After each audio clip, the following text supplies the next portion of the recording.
दोस्तों नमस्कार।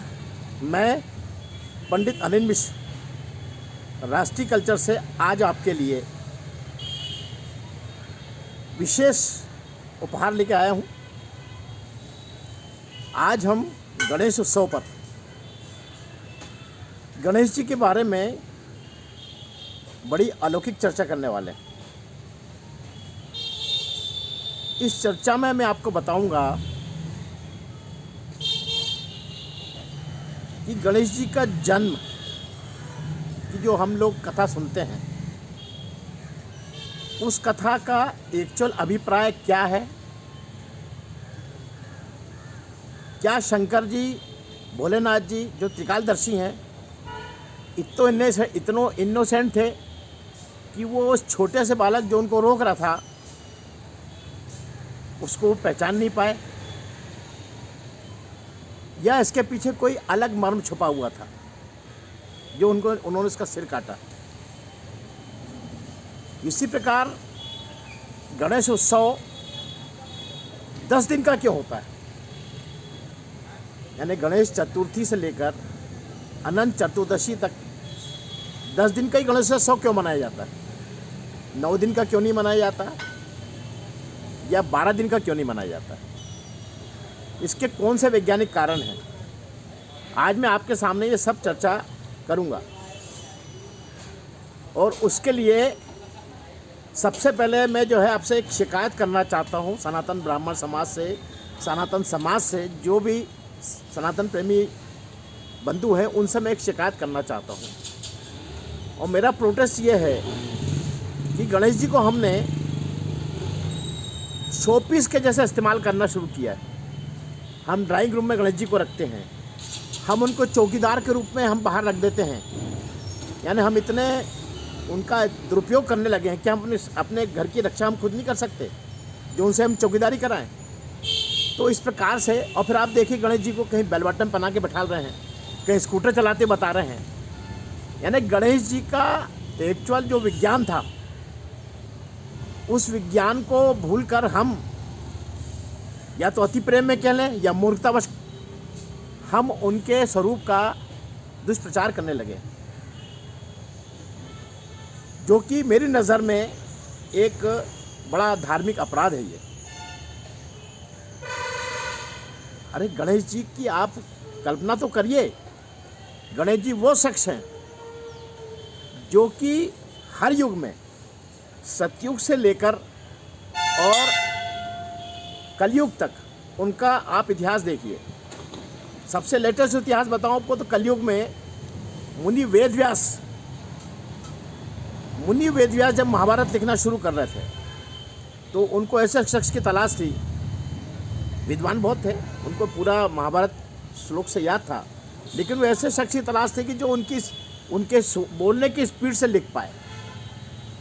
जब उन्होंने चारों तरफ इसके बारे में चर्चा करी तो उनको सबने एक ही ने कहा कि ऐसे बुद्धिजीवी सिर्फ एक हैं, गणेश जी महाराज, जो आपके कहने की स्पीड से, और श्लोक कितने, 5000 10,000 नहीं, पूरे 1.25 लाख श्लोक थे उसमें महाभारत के। उस 1.25 लाख श्लोक को गणेश जी को इस दावित्य बड़े अनुनय विनय करके वेद व्यास ने सौंपा कि आप ये मेरी इसमें सहायता करें। तो गणेश जी ने एक ही शर्त रखी कि देखिए, मेरी एक ही शर्त है कि आप लगातार बोलेंगे, मैं लगातार लिखूंगा, मेरी कलम बंद नहीं होना चाहिए। कलम बंद हुई तो मैं नहीं कर पाऊंगा। तो इतनी कठिन परीक्षा में मुनि वेदव्यास और गणेश जी बैठे और उन्होंने बोलना शुरू किया, गणेश जी ने लिखना शुरू किया, और 1.25 लाख मंत्रों से ज़्यादा मंत्र उन्होंने लिखे। इस बीच उनका शरीर का ताप बढ़ गया, इतना ताप बढ़ा कि बीच बीच में मुनि वेदव्यास जो थे, उनके चेलों को उन पे गीली मिट्टी थोपना पड़ा। और वहीं से जो है पार्थिव गणेश जी का स्वरूप सामने आया, उन लोगों ने बिठाना शुरू किया। इसको बिठाने का दूसरा जो देखा जाता है, इतिहास देखा जाए तो छत्रपति शिवाजी के समय से इसका प्रचार प्रसार ज़्यादा हुआ। अष्टविनायक चूँकि पूना में है, इसलिए इनका प्रचार प्रसार हुआ। फिर बाद में कालांतर में जो है मुग़ल का जब इस समय साम्राज्य था, उस समय मुग़ल साम्राज्य में अपना बाल गंगाधर तिलक, और अंग्रेज़ों के समय में उसके बाद बाल गंगाधर तिलक ने जो है इनका फिर से बैठाने का सिस्टम शुरू किया, जिसमें समाज की एकता हो और अखंडता हो। तो इस प्रकार से गणेश जी का स्वरूप बड़ा विस्तृत था, साइंटिफिक था। अब दोस्तों हम आते हैं गणेश जी के जन्म के अवसर पर।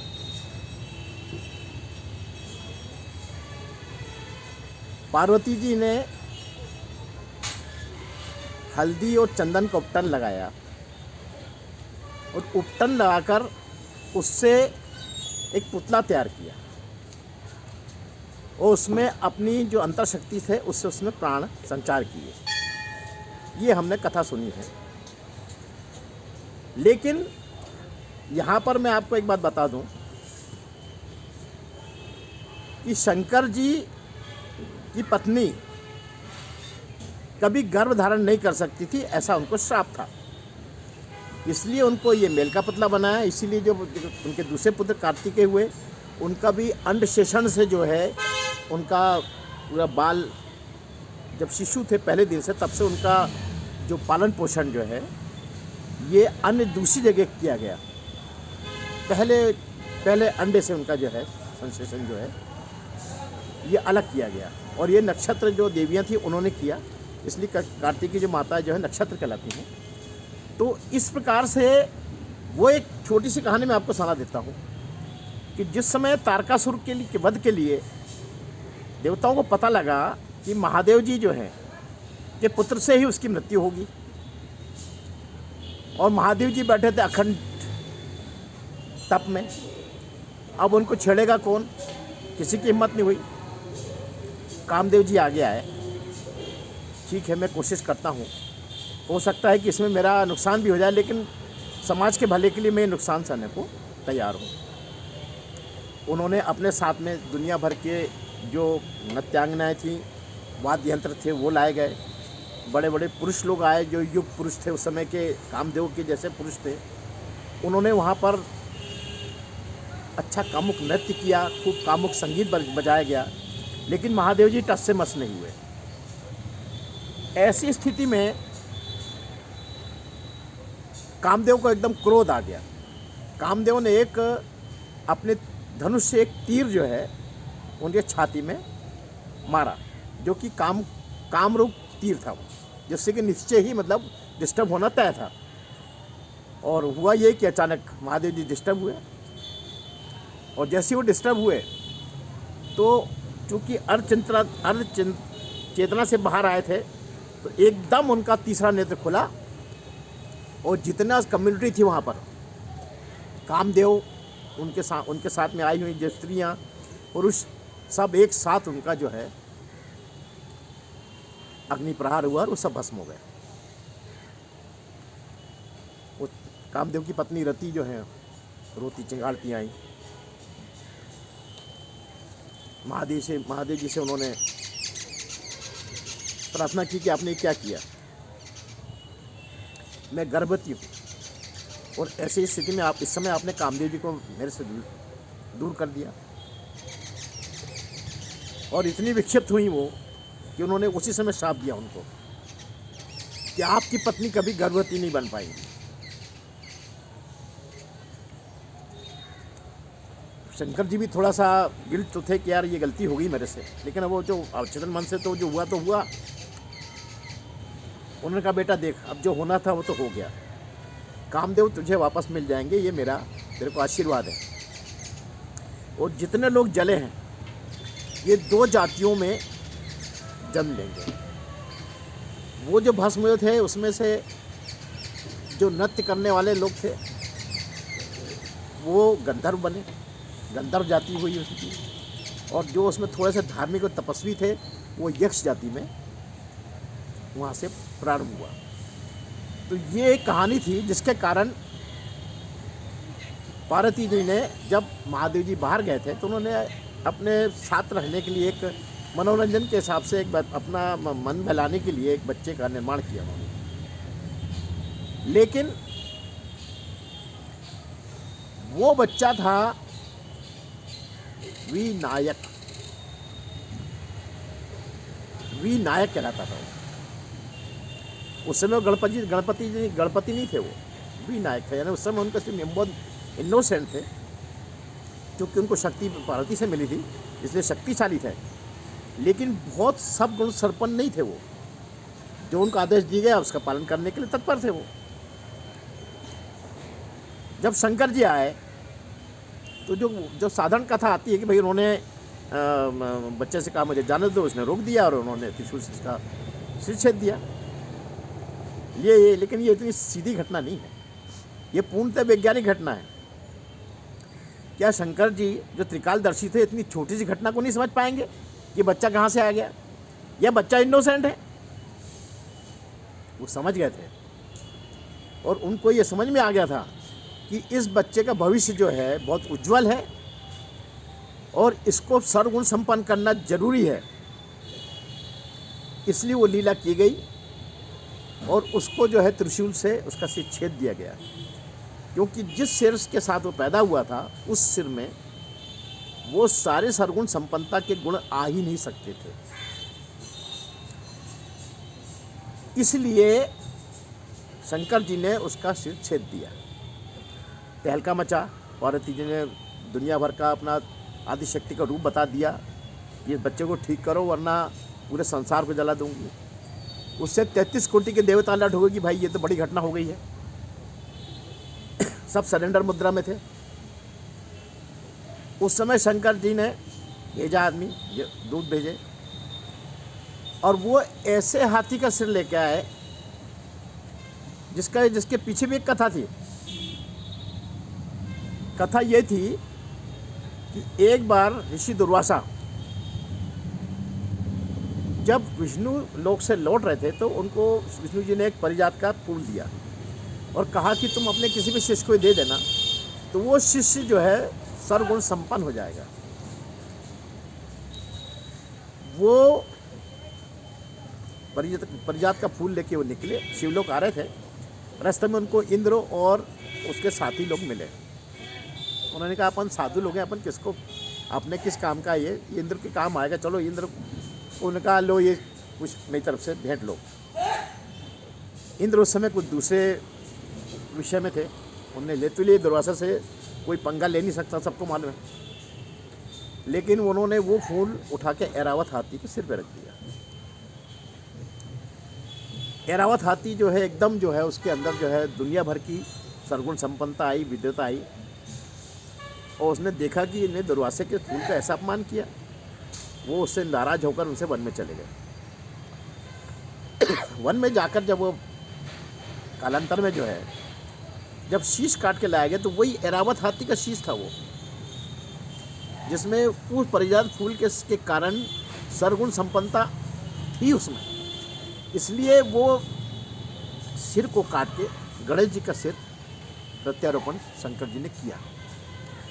तो जितनी भी जो कहानी है, पुरानी कहानी है, इसको जो अपन कहते हैं मेथोडोलॉजी, ये मेथोडोलॉजी मतलब किंवदंतियाँ नहीं है। ये सिर लगाकर, हाथी जी का सिर लगाकर उनको जीवित कर दिया। लेकिन अभी पार्वती जी संतुष्ट नहीं हुई। तब उसमें जितने देवता थे उन्होंने अपने अपना जो गुण था वो सब उनको प्रदान किए। जो जिस लायक था, विश्वकर्मा ने अपना आर्ट एंड इंजीनियरिंग का गुण दिया। जितने भी देवता थे वहाँ पे सबने अपना अपना जिसके पास जो था वो सब उनको दिया। अब ब्रह्मा जी का जब नंबर आया तो ब्रह्मा जी ने उनसे कहा कि आप प्रथम पूज्य होंगे। अब इसके पीछे भी विज्ञान है। प्रथम पूज्य होंगे मतलब ये ब्रह्मा जी भी त्रिकालदर्शी थे। अब यहाँ पर ये बात आपके सामने स्पष्ट होगी कि एक गणेश जी की उपासना पार्वती जी ने शिव जी से विवाह करने के लिए की थी। एक गणेश जी वो थे जो शिव जी के विवाह में उनको स्थान शासन दिया गया था। तो केवल गणेश जी शिव जी के पुत्र नहीं हैं, ये उनका अवतार है, गणेश जी का अवतार है। एक्चुअल गणेश जी जो हैं आदि गणेश के रूप में इनका पदार्पण उस समय हुआ था जब पूरी सृष्टि का निर्माण होने के पहले की बात है ये। अब आप बोलोगे कि आप तो यार ये ऐसे ही बोल रहे हैं, इसका कोई प्रमाण बताइए। इसका प्रमाण ये है कि ब्रह्मा जी ने हर एक के मनुष्य में 7 चक्र उनकी आध्यात्मिकता के लिए डाले हैं। आपने सुना है कि नहीं सुना?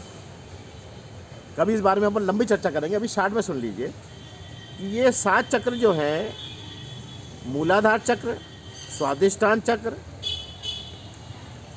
और मणिपुर चक्र, अनहद चक्र, इस प्रकार से ऊपर तक जाएंगे तो सहस्त्राधार तक 7 चक्र होते हैं। आज्ञा चक्र सब मिला के 7 चक्र होते हैं और इनका कनेक्शन ईड़ा और पिंगला नाड़ी से होता है।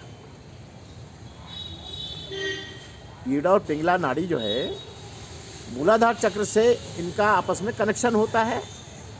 तो इस प्रकार से ये जो मूलाधार के जो स्वामी हैं ये आदि गणेश जी हैं और देवी जी, यानी मूलाधार चक्र में देवी का वास है और सहस्त्राधार चक्र में शंकर जी का वास है। तो इस मूलाधार चक्र से शंकर जी तक की यात्रा ये गणेश जी का माध्यम है। यानी आप कोई भी पूजा करेंगे, किसी भी भगवान की पूजा करेंगे, अगर गणेश जी की पूजा नहीं हुई तो मूलाधार चक्र तक आप पहुँच ही नहीं पाएंगे और मूलाधार चक्र तक आपकी भक्ति नहीं पहुँच पाई तो ऊपर चढ़ ही नहीं पाएगी। अब आप बोलोगे कि ये आए कहाँ से, इनका मतलब प्रादुर्भाव हुआ कैसे गणेश जी का? तो आपने शिव पुराण में, लिंग पुराण में और बहुत सी जगह गणेश जी का अथर्वशीर्ष सुना होगा। उसमें लिखा है तुम ही ब्रह्मा सी, तुम ही विष्णु सी, तुम ही अग्नि, तुम वायु, तुम आकाश, सब बोला उन्होंने। इस प्रकार से गणेश जी की उपासना की है। ये उपासना जो है ये सार्थकता उस बात की बता रही है कि आदि गणेश जो हैं सबसे पहले अगर हम मोटे तौर पे देखें तो आपको क्या दिखता है? अगर कुछ नहीं होगा ब्रह्मांड में तो आपको क्या दिखेगा? लाइट दिखेगा, सूर्य दिखेगा, चंद्रमा दिखेंगे, ग्रह दिखेंगे, पृथ्वी दिखेगी, ये दिखेगा ना। तो इनमें जो लाइट आता है वो लाइट कहाँ से आता है? आदि शक्ति से आता है। और आदि शक्ति से जब लाइट आकर जब अग्निदग्ध पृथ्वी जब बाहर कटती है सूर्य से, तब उसमें से 5 तत्व निकलते हैं। अग्नि, वायु, जल, पृथ्वी, आकाश, ये 5 तत्व निकलते हैं। और जब इन 5 तत्व का आपस में घर्षण होता है तो इससे 3 गुण निकलते हैं, सत्वगुण, रजोगुण, तमोगुण। और जब इनके आपस में घर्षण होते हैं, जिसमें 5 कर्मेंद्रियाँ, 5 ज्ञानेंद्रियाँ जब मिल जाती हैं, तब इनके संयुक्त मिलन से, इसी से आदि गणेश का प्रादुर्भाव हुआ, आदि शक्ति का प्रादुर्भाव हुआ। महाकाली, महालक्ष्मी, महासावित्री, महागायत्री, महासरस्वती, इनका प्रादुर्भाव हुआ। सदाशिव महाराज का प्रादुर्भाव हुआ, आदि विष्णु का प्रादुर्भाव हुआ, आदि ब्रह्म का प्रादुर्भाव हुआ। लेकिन ये सब जो है ये शरीर रूप नहीं है, भगवान नहीं है। भगवान कौन से होते हैं? जो भग धारण करते हैं। भग धारण करते हैं मतलब शरीर धारण करते हैं, इसलिए वो परमात्मा भी कहलाते हैं कि उसमें आत्मा एक ऐसे उस शरीर में रहती है जो कि परम, यानी जिसकी आत्मा में वो सारे गुण संपन्न हैं, जो कि एक भगवान या हम ईश्वर में देखना चाहते हैं। लेकिन ये जो आदि स्वरूप जो हैं ये सिर्फ ऊर्जा स्वरूप है। ये सिर्फ ऊर्जा स्वरूप है। और इसके बाद इनका जब शरीर धारण करना शुरू हुआ तब भोले शंकर जी आए, भगवान विष्णु और अष्टलक्ष्मी माता आई, फिर ब्रह्मदेव ने भी जन्म लिया, फिर माँ सावित्री, माँ गायत्री, विद्या देवी, इनने भी शरीर धारण किया। तो इस सृष्टि को चलाने के लिए सबने शरीर धारण किया। लेकिन आदि गणेश ने फिर ये अपना जब पार्वती जी को उन्होंने वरदान दिया कि मैं आपके पुत्र के रूप में आपके घर आऊँगा। इस प्रकार से इनका आविर्भाव गणेश के रूप में शिव जी के घर में कैलाश पे हुआ। और जब इनकी विद्वता उसमें सब उन्होंने दे दी, तब वो विनायक से गणपति कहलाए। उसके पहले गणपति नहीं कहलाए थे, वो विनायक कहलाते थे। तो इस प्रकार से वो गणपति उसके बाद बने। अब यहाँ पर आपको बता दूं कि गणेश जी के आप जो है, जो इसको आप खिलौना समझते हैं, बहुत से लोग खिलौने जैसे इस्तेमाल कर रहे हैं। कहीं उनको किसी झाड़ के बैठा दिया, किसी ने उनको जो है गार्डन में बैठा दिया, कहीं ऐसा नहीं है। गणेश जी का स्वरूप जो है अपने आप में खुद ही सारी बड़ी बड़ी चीज़ें आपको बताता है। गणेश जी का बड़ा पेट जो है वो बोलता है कि आप जितनी भी बुराई है उसको अंदर कर लो, सबकी बुराई अंदर कर लो। कान बड़े हैं जिससे कि आप ज़्यादा सुनो, और मुंह को सूंड के अंदर रखा है कि आप बोलो कम सुनो ज़्यादा। जो उनकी सूंड है उसमें इतनी इलेक्ट्रिसिटी है कि बड़े बड़े झाड़ को तोड़ लेती है, और इतनी इलेक्ट्रिसिटी उसमें है कि अंदर ही अंदर वो लपट भी जाती है। उसी से आप देखो पानी भी फेंक लेते हैं, वो सब कर लेते हैं। तो इस प्रकार से उनके जो हर जो अंग जो है, अब उनके 4 हाथ बताए हैं। तो शरीर जो चाणक्य ने कहा कि भाई 4 जो गुण होना चाहिए, साम दाम दंड भेद, तो ये सब जो है उसी के स्वरूप हो गए कि ये संसार को चलाने के लिए सब चीज़ें आपके अंदर गुण होना चाहिए। तो इस प्रकार से इनका जो शरीर बहुत से आपको संदेश देता है। इसलिए ये इन परमात्मा को जो है ये हर युग में रहे हैं, और कलयुग में इनका जो देवता स्वरूप जो है वो धूमिल आकृति का है, धुएं के जैसा है। यानी जब ये कलयुग भी समाप्त होगा उस समय तक ये धूमिल आकृति में गणेश जी का स्वरूप माना गया है, आदि गुरु के रूप में। तो इस प्रकार से गणेश जी का जो स्थान है, ये सृष्टि की शुरुआत में ही मूलाधार चक्र के रूप में, मूलाधार चक्र जो है बता दूं आपको कहाँ रहता है। आपकी जो रीढ़ की हड्डी का जो आखिरी भाग है वो लंबा, इसको यू स्टाइल कहते हैं, वो 3.5 भाग क्वाइल हुआ है, अंदर ऐसा मुड़ा हुआ है, और उसका स्थान बिल्कुल आपके एनस और टेस्टिस के बीच में आता है। वो उस स्थान से आपकी सारी भक्ति जो है आपके मूल से ऊपर चढ़ती है।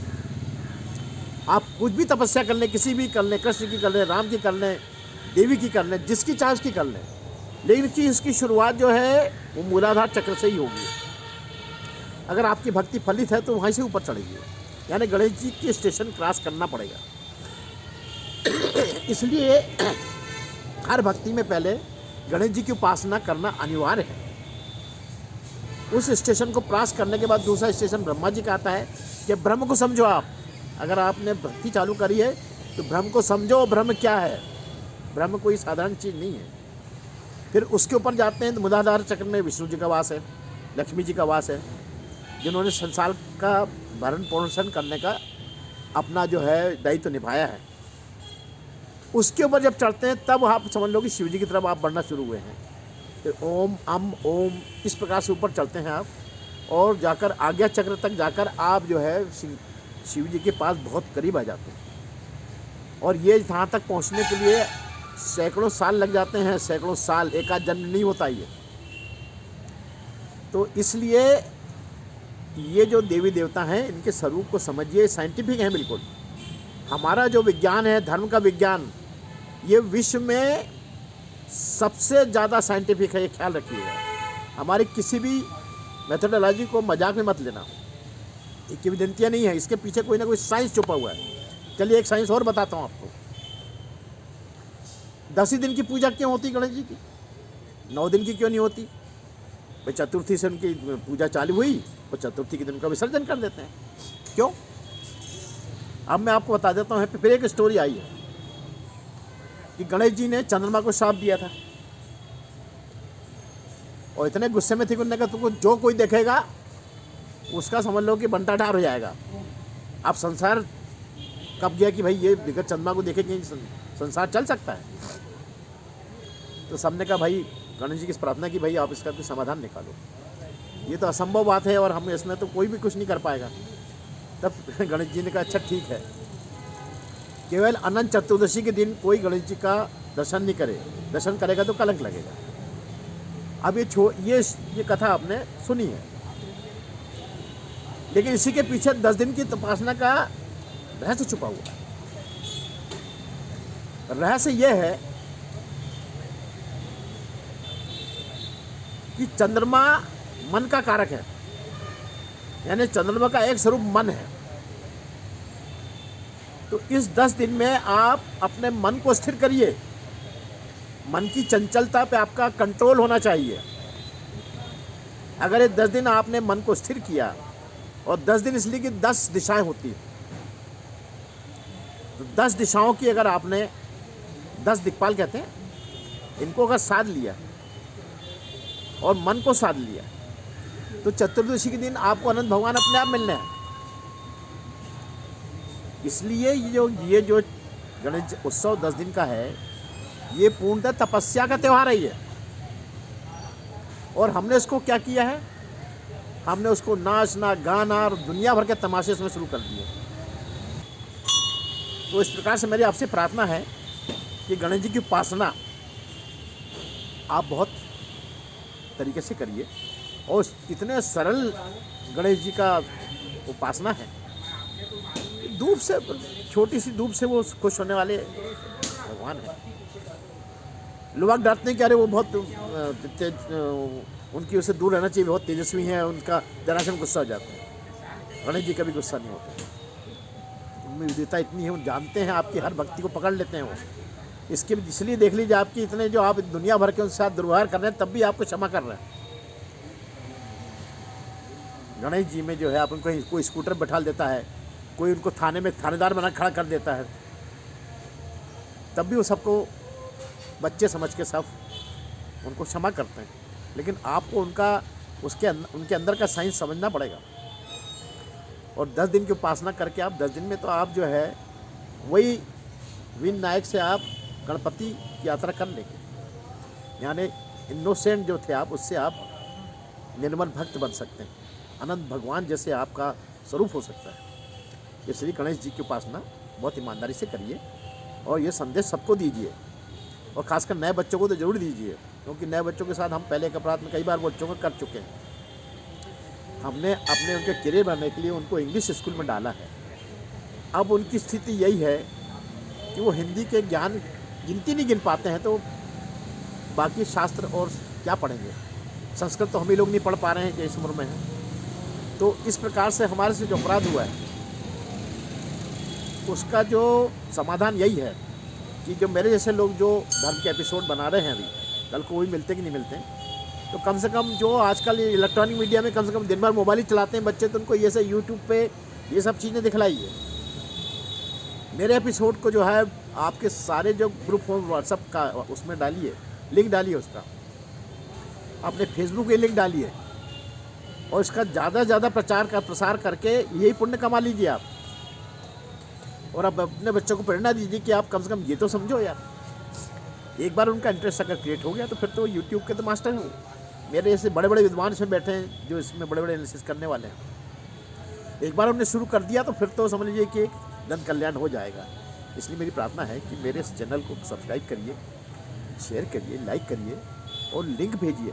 और मेरे से अगर कोई आपको इसमें कोई शिकायत आ रही है बोलने में या मेरे किसी कंटेंट में, तो आप मुझसे बाकायदा संपर्क कर सकते हैं। मेरा फ़ोन नंबर नोट कर लीजिए 9425002929।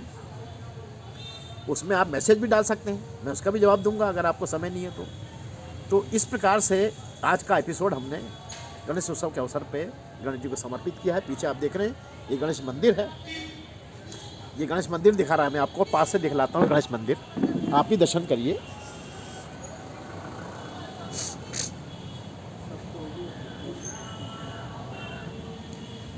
इधर आ जाना तो हो गया ना। ये देखिए गणेश जी महाराज हैं हमारे यहाँ के, और बड़ा प्राचीन मंदिर है ये, कम से कम 400 साल पुराना मंदिर है ये। तो आपने देखा, ये हमारे गणेश जी महाराज हैं। आप भी अपना दर्शन करके अपना जीवन धन्य करिए। मैं पंडित मिश्र, राष्ट्रीय कल्चर से, धन्यवाद।